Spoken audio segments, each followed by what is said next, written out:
I want to talk to you about 3 pillars of design that will really help you when you're approaching your kitchen renovation. Whether it's a new home, whether it's a total destruction and reconstruction of your current kitchen, these 3 concepts will definitely guide you down the right path. Right. Every design decision that you make needs to be intentional. No areas with unused potential or you're not sure what to do with. This is where you need to employ this very important pillar of design, and that is purpose. Understanding the why behind what you're doing. Why are cabinets going here? Why is that the corner that I want to use? Why do I have wall cabinets instead of open shelves or glass doors or hooks? There's a why that you need to answer for every aspect of your kitchen. A well-designed kitchen isn't just an assembly of a bunch of fixtures and cabinets thrown into a room and some countertops and hardware. No, your kitchen needs to be tailored to your specific needs and lifestyle, combining functionality with individuality. Every choice, from layout to storage, appliance placement, countertop materials, should reflect your preferences. Because a kitchen isn't a one-size-fits-all item. This is why it's important to work with a designer to figure out exactly what it is you need in your space and intentionally plan out each and every cabinet. This can seem painstaking, I know, because you have to think about what's going to go in everything and you may not know that, but at least have some sort of idea of this is what the intention of this cabinet is. Sometimes when I do consultations with clients, they'll show me their kitchen and I'll ask them about this particular cabinet, and they'll not really have an answer as to what's going on in there. That's just the cabinet the designer put there. But the question is, well, what are you going to use it for? Have you thought through why it's that size? Why it's that many drawers or no drawers or a glass door? Or have you thought about that? And if not, why not? There needs to be a purpose for that cabinet. Otherwise, it could become 1, a catch-all for just whatever. Or 2, when you get into that kitchen and you start using it, you realize, this isn't really what I wanted. This could have been used for such and such. So intentionally, purposefully designing your kitchen up front is a very important factor in getting the right space for you. There's a few different ways you can approach infusing purpose into your design. One of them is through customization. If you have kids that are school age and they have lunches every day and you prepare lunches and you have a lot of groceries, then you probably need a space in your kitchen that can handle that capacity. But maybe your home doesn't have any children living in it, but you love to bake, or you do canning, or you just need a place to sit with your laptop while you do some work. Or maybe you need all those things, in which case you need to be purposeful in planning out the customization of your space. There should be purpose in efficiency in the way that you use your kitchen. You shouldn't be working in the kitchen. Your kitchen should be working for you. It should be designed in such a way that it is efficient to work in.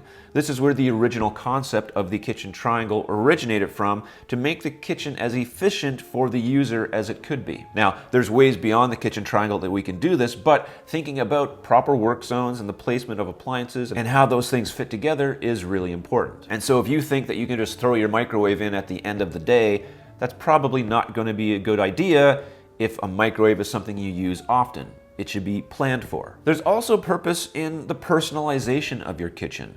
This is more to do with the little things that you enjoy. Maybe you love fridge magnets, but every time you go to look at a kitchen picture, you never see that. You think, well, maybe fridge magnets aren't that good of an idea. Doesn't meet the standards of interior design. And maybe it doesn't. But if you like them, your kitchen needs to be purposely filled with your personality to really make it yours. Well, that sounds like a lot of clutter. No, we're not talking clutter. Unless clutter is something you love, then clutter the kitchen. Who cares? This is your space. Be mindful of the things you put in it, that they bring joy to you. This is why it's important to look at the items that you have and figure out, do I need this? Do I use this? Is this something that I haven't used in 6 months that can go somewhere else? Do I want to buy the next latest small appliance? Am I a small appliance junkie? Or do I have an abundance of Tupperware? Or do I want my microwave above my stupid range, even though Mark on YouTube says it's not a good idea?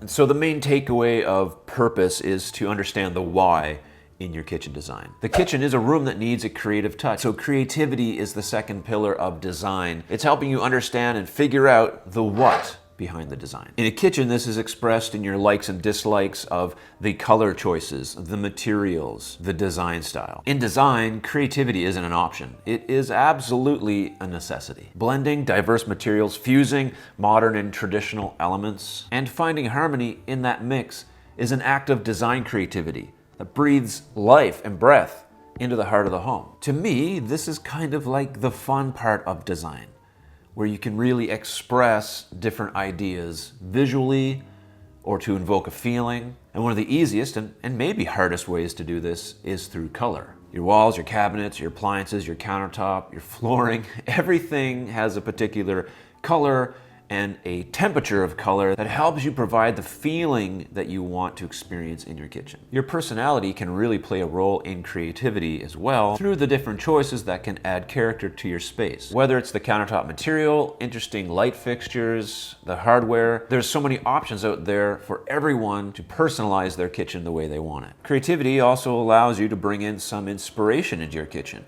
This could be in the form of a scripture verse or a positive saying or something quirky that you find funny about kissing the chef or bacon, or you get my drift. Creativity really answers the what question. What am I putting in this space? So we have the why with purpose and we have the what with creativity. The problem is those two pillars don't work together very well because the question of what doesn't answer the question of why. There's something else that is very important that we need to bring into the mix. For 3.5 years of my life, I taught elementary school. It was a really fun experience. One thing I learned on the playground is that I am a lot heavier than one 10-year-old. And we discovered this on the teeter-totter.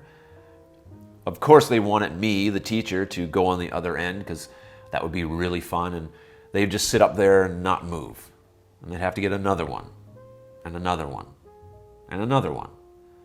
And after 5 or 6 10-year-olds get on the other end of a teeter-totter, slowly an equilibrium starts to form. It's called balance, and it's a very important pillar in kitchen design. It's where the purpose and the creativity are blended together. And in balance, we figure out the how.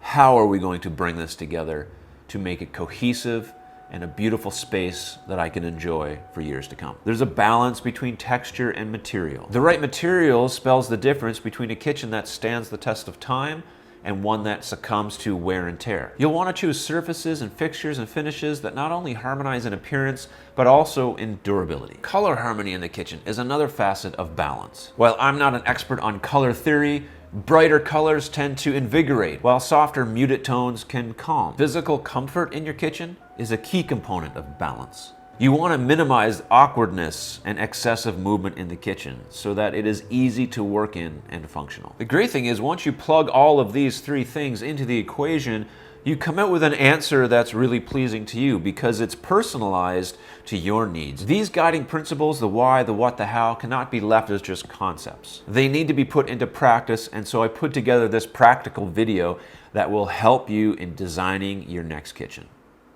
See you soon.